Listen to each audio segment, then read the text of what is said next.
we can ask ourselves the question, what's the relationship between a human being and history? And you see, when we bring up the subject of history, we can think of it as the history of us personally. We can think of it as the history of the group that I belong to, the history of humanity.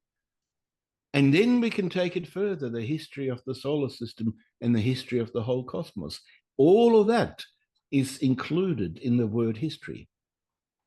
So let's for a moment ask ourselves, why is history important for me personally and for everyone?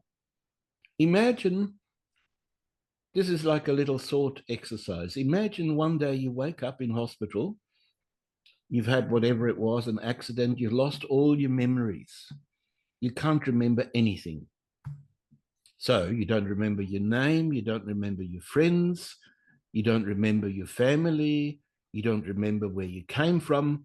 Imagine what that would feel like. You'd be completely lost. And instead of saying you would be completely lost, another way of saying the same thing would be to say you have lost your identity.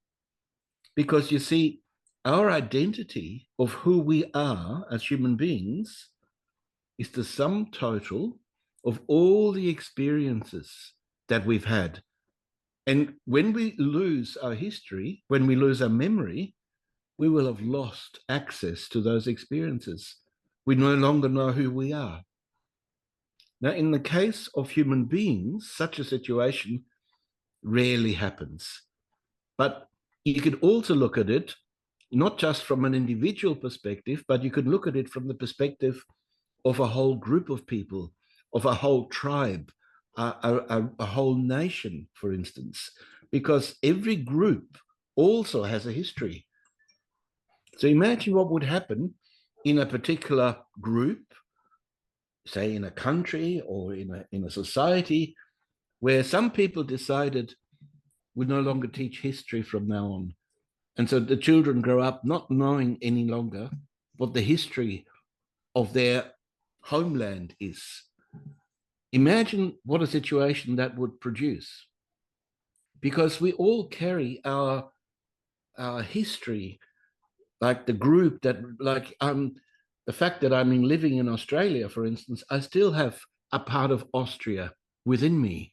I still have a sense of what the history was of the country that I originally left. And I'm sure you all have that sense being part of China. Imagine if you grew up and you had been completely isolated from all of that, there would be a part of you that has gone missing. And so now you can extend it from the individual situation to the situation of the nation, the country that you grew up in. And then you could say, well, what about as a whole humanity? What's our history as a humanity? And most people, sadly, most people today have no idea about that. Because it is one thing to know about your personal history and another thing to know about the history of your country. But when it comes to your humanity, in many ways, that's the most essential question of them all. Who am I? What group do I belong to? What is humanity? What's our purpose in this universe? These are the most fundamental questions you could ask.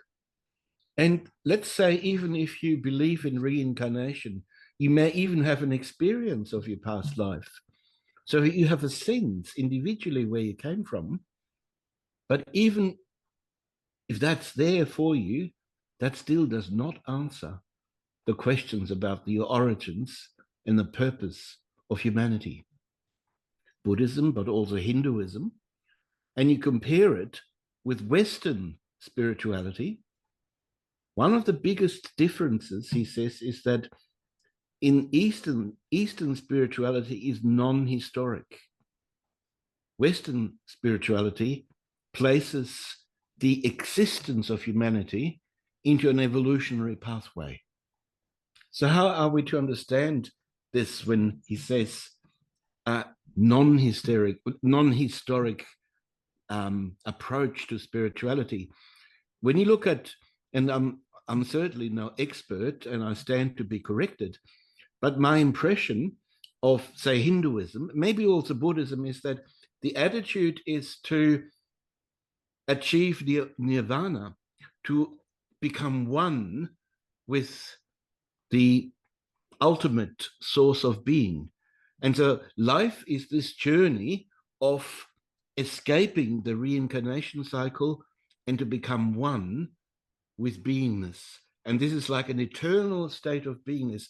Then you have achieved, then you have realized the end of your journey. You compare that with a historic approach, that question becomes a different question. The question in the historic approach is, why am I in this reincarnation cycle? When did this reincarnation cycle start? Will it always be like that? Will there be a different time in the future? What were the reasons why humanity came into this position? You see, many, many other questions.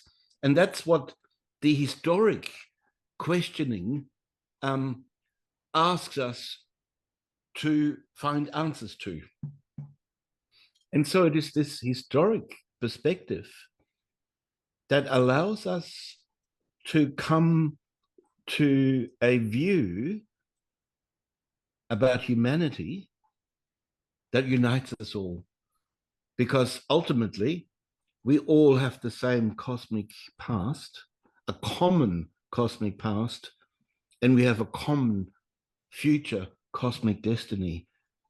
And knowing that is a very empowering, uniting factor about our identity, not necessarily in this case as individuals, but our identity as being part of humanity, the identity of a human being in the most general sense. And that is equally empowering. So this is the first point I wanted to make tonight, the importance of history in realizing our identity as individuals, as nations, and as a humanity.